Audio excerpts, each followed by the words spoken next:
What's up, guys? James with That's Right Lawn Care. Today is Friday, March 5th. I'm excited to be back out and mowing. Well, today's Friday. I'm at the church, so I'll be mowing the church today, and I'm gonna take you along for the ride. But before we get out, there was a topic I wanted to talk about, and this is something I've been thinking about, and something when I have a topic, for the most part, I'm wanting this to transfer to some of you guys that are new in the business. So I'm really gearing this one towards some of the newer guys in the business, some of the guys that are thinking about getting in the lawn care business, and even just some of the guys that have been in the business 2 or 3 years that are still trying to figure out a good way to make this a long-term business. So some of you guys will blow up right at the beginning, and you'll take on all kinds of contracts, and you'll just be set up year round. But some of the guys, they struggle through the winter. They don't know how to make it. They end up, and this was even me last year, I did not put enough back. I went to, I did some part-time work for a couple buddies of mine that have businesses, not only just lawn care. I have a buddy that owns that boiler business, and I helped him out a little bit last year. And then I had one of my brother's friends had a fabrication thing going on. So I was helping him out, punching some sheet metal around, and that was fun. That was not the case for this year. I didn't have any kind of side jobs going on as far as not working for myself. So what we're going to talk about today is saving money through the winter and saving for the winter, the dead season. Now, some of you guys up in the north, you got snow and you push through, and I hear snow's pretty good money. We don't have that option around here. It doesn't hardly snow, and if it does, it sticks around for maybe sometimes 3 or 4 days or something like that. But it's not something to where we could go out and find it reasonable to spend the money. And then if you're down south and you just never stop mowing, and we're right there at transition zone, so we got we got the off season and stuff like that. Some of you guys down in South Florida and stuff, and you never quit mowing. And of course, I know I've got some guys from Australia and other countries and stuff like that, and I don't know a thing about your weather. I'm sure it's pretty much the same as ours. The closer to the equator you live, the hotter it's gonna be. For the most part, we died down around November, December, January, February, and sometimes we start mid-February, sometimes we start mid-March, but March 1st rolled around, everything was ready to go, so we're starting. We are getting at it. I've cut the last 2 days, and it's been awesome to get back out and start cutting again. Spring is in full swing, so we're going. Hopefully I can find somebody within the next couple of weeks to help out. Even if it's just a part-time gig, but I am going to need some help this season. I do plan on growing the business. I do plan on taking it to the grass on the screen, taking it to the next level this year, and really raking in some dough. You know what I'm saying? So let's get back to the topic of how you need to save up for the off season. So when I think about saving up for the off season, well, let's move back just a little bit. So for the most part, most of my customers are pay at the time of service. And what that means is I'll pull up, mow the yard, get paid for that job, for that yard, for that cut. So they'll pay by the cut. And I've got several customers that pay up front.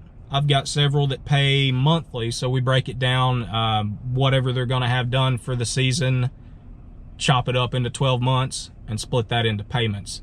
So we work it out that way. And of course, for any reason, if there's ever a cut that's not done due to rain or due to it just not needing it, they're reimbursed at the end of the year.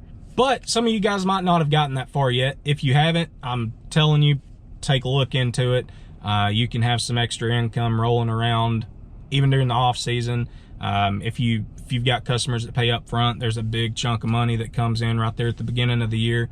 And mine are due February 1st. I give everybody a month to recoup from Christmas, because I know Christmas can be big spending for some people. So I give them a month to recoup from that. February 1st, that's when your yearly is due. And then of course, monthly, they just pay at the first of the month.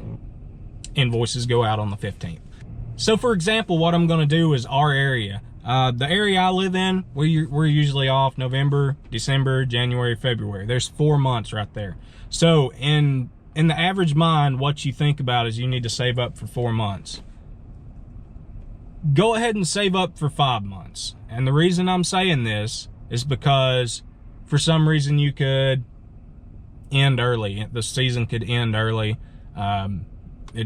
You have a cold snap come through, everything kills out. And of course, you may not start until another month late. You might not start a month late. So you always want to have that little extra cushion there. So if you're off 4 months, save for 5. If you're off 3, save for 4.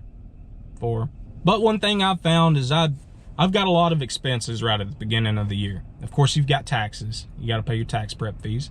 You've got your business tax. And that won't kick in till later in the season, thank goodness. But that's not an expense right off the bat, but it is going to be an expense later on.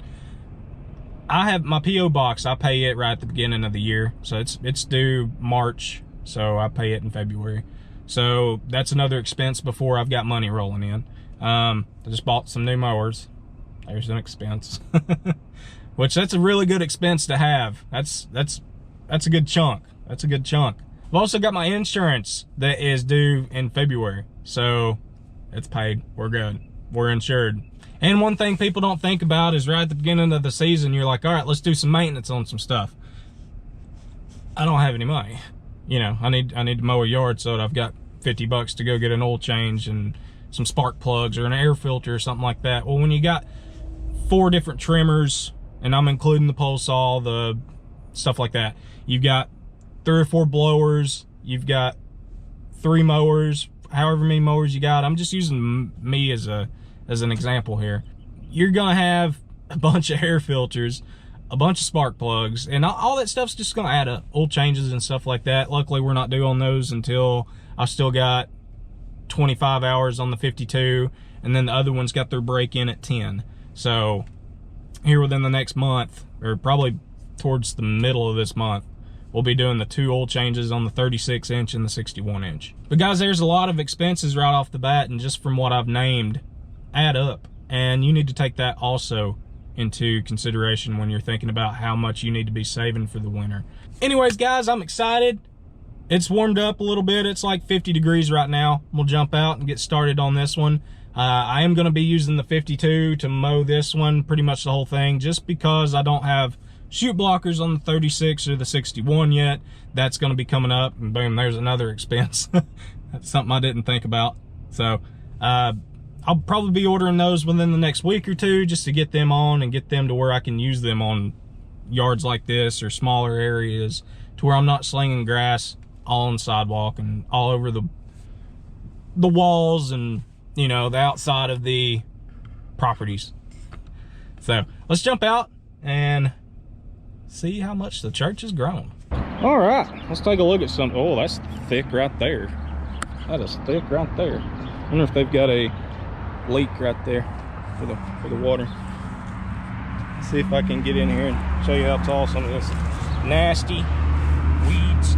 So this property's not treated or anything. All I do is cut it. I did put in a bid for full maintenance on this, and when I say full maintenance, I mean hedge trimming, mowing the yard, cleaning up the parking lot. For some of you that do not know, I'm a member of this church, or I used to go to this church. I still consider myself a member here, because if we ever do go to church, this is where we go. Do not go all the time. My dad was on the board here and stuff like that, so this is pretty much the family church. This is where we went. So at the beginning, I gave them a really good price just because we wanted to help out with the church. We didn't so much tithe with the church. Instead, we just gave them a good deal for their yard. So I'm having to change that up a little bit this year, and I'm having to look at this as a business point of view. I can tithe with the church,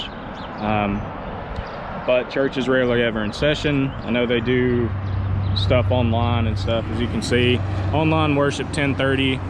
Follow us on Facebook and YouTube. Guys, let's promote Jones Memorial United Methodist Church on YouTube. If you haven't subscribed to them, go check them out on Sundays. So yeah, I'm just gonna show you this a little bit. I'm gonna chuck you on the mower and we're gonna get busy on this one. Here we go.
All right, guys, I got that church property knocked out, and it took about an hour and a half, and for the first time, that's not too bad because the weed eating was really thick. So y'all saw when I first showed, some of that weed eating was, or some of the weeds crawling up the side. They were real thick, and then reestablishing all the edges and stuff just from where they haven't been touched in months. So everything looks good. We're good to go. We're gonna head on down the road. And I got 1 yard I'm gonna be putting the 61 on, and I'll get some footage.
Well, guys, that's pretty much going to wrap it up. I hope y'all enjoyed today's video. Be sure to stay tuned for more coming up on the 36-inch and the 61-inch. As spring rolls around, we're going to put them to use and see what their capabilities are. See how good they do with that thick spring growth. But guys, I just wanted to thank y'all for tuning in today. You got to see a little bit of that 61-inch in action. So I'm going to go ahead and end it right here. If y'all haven't yet, hit the subscribe button, shoot me a thumbs up, and we'll catch you in the next one. Peace. Perfect.